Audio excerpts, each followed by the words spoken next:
Hello, welcome to Rheology e-learning. Today we have a topic, influence of Rheology modifier on viscosity curve. Let's start with talking about Rheology modifier.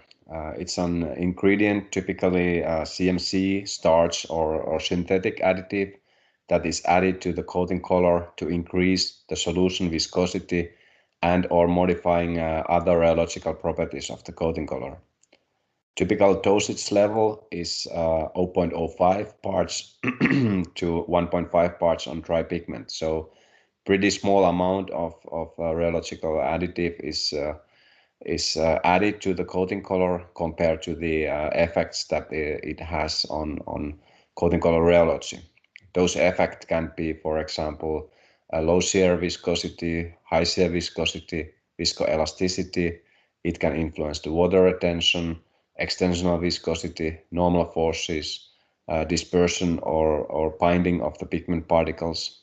So many effects on coating color rheology. How does the Rheology modifier create the viscosity? Well, because there are chemical interactions in place, Rheological modifier creates structures between coating color components.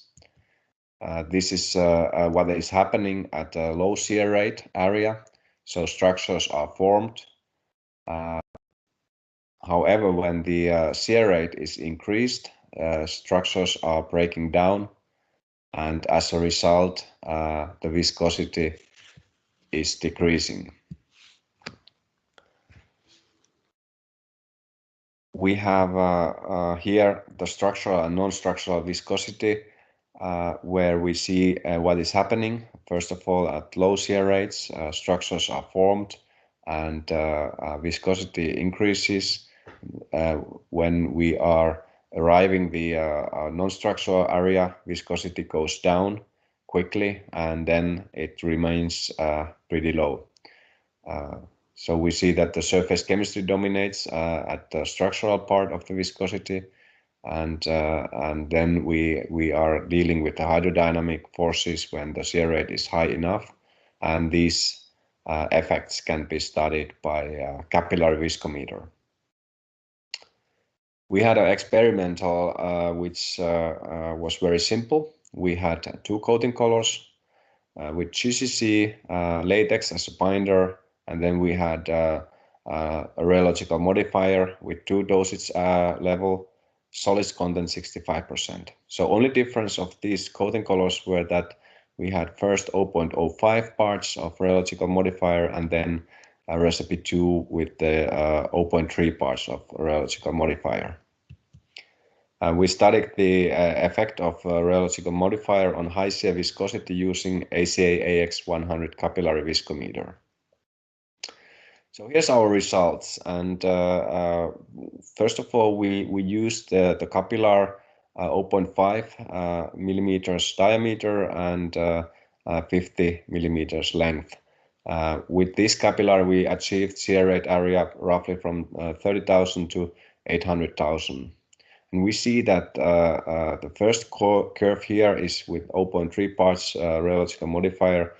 We see a lot of structures, viscosity is very high, our flow rate is very low, so probably we should have had a higher diameter capillary in order to broaden this flow curve. But to compare these two coating colors, we just used one size capillary. Then we see the blue line, which is 0.05 parts of rheological modifier in the coating color, and we see that it's totally almost Newtonian flat flow curve, no structures, and viscosity very low level.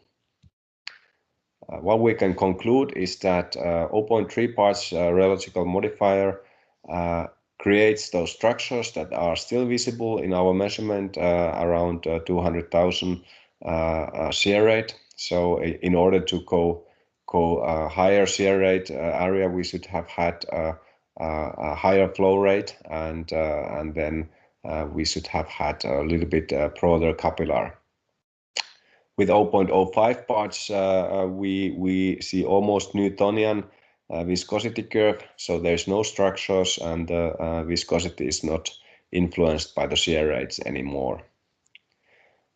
When we are thinking about the optical amount of rheological modifier, it's not only the flow curves, but it depends finally on the runnability and coating quality. So it's kind of a compromise where you have to look from different aspects.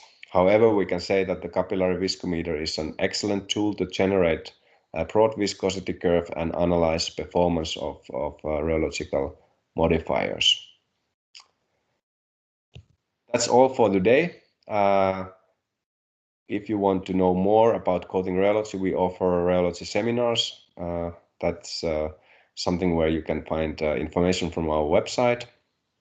Thank you very much, and for the next time, bye-bye.